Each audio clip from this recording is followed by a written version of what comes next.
A couple of apologies. Detective Inspector Stuart Leggett, he's actually in Wagga at the moment. Got an email from him yesterday on a murder charge down there, investigation. But he was the detective that I approached or was introduced to when I actually arrived at North Sydney Court with the fraudulent invoice for $115, 115. He would have loved to have been here and sends his wishes for the success of the book. And I should also mention as well, Ricky, my ex-wife, who cannot be here today. She's in Wollongong, who stood beside me and helped me many times through dark periods over the years.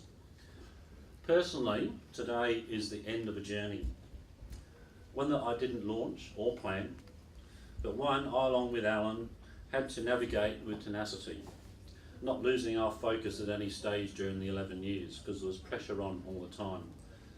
And to be honest with you all, I guess I'm not that happy to be here at this location because we spent many hours in this location, either having coffees before we went to an appearance or then obviously afterwards having a debrief and planning the next stage as well.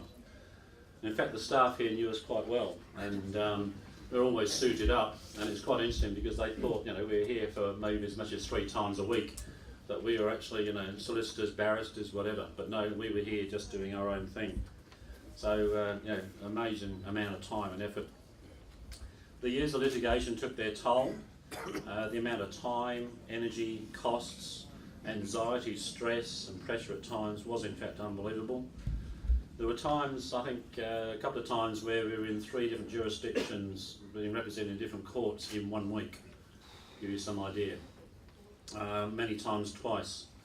And we often deliberate on the wasted hours and the intrusion into our lives. Conservatively, we spent 20 hours a week.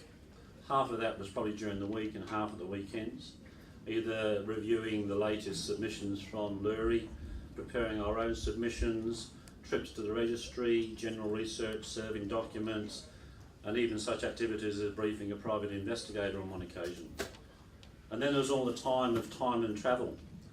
And in some cases, just waiting, some of the lists in these courts are quite large. You arrive on the day and there might be 60 cases listed for to be reviewed. And you might be here for half a day just wasting your time as well. But 10 hours a week of your extra time, Monday to Friday, actually equates to 5 years of your working life. That is huge in terms of the time, over that period of time. And then there were the weekends, most often the only time that Alan and I could catch up and prepare the next submission or defence. Conservatively, Lurie stole 100 weekends from us both in that period. 100 weekends was stolen from our lives.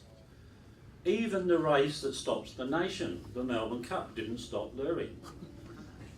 In 2 consecutive years, yes, 2 years, on the trot, excuse the pun, we had to appear in court in this building to defend against Lurie on the first Tuesday in November.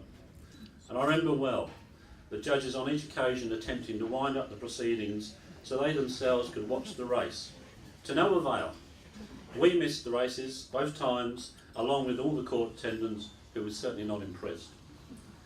At the end of the day, I guess the reason we're here today is that Alan and I met on one occasion way back in 1980, and along with 3 others established a professional association.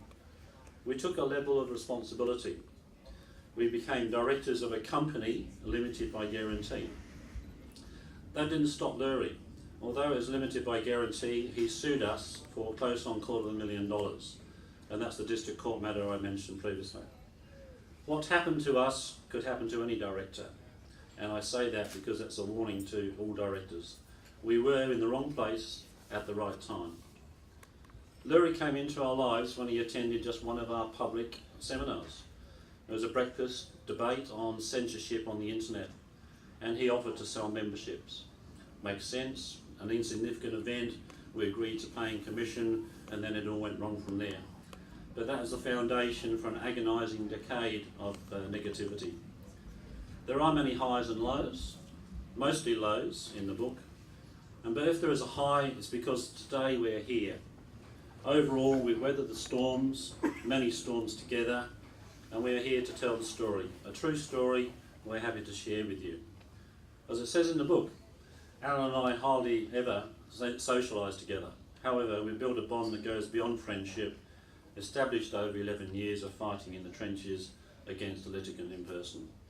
We've worked on a few projects together, and I'm sure we will collaborate in the future.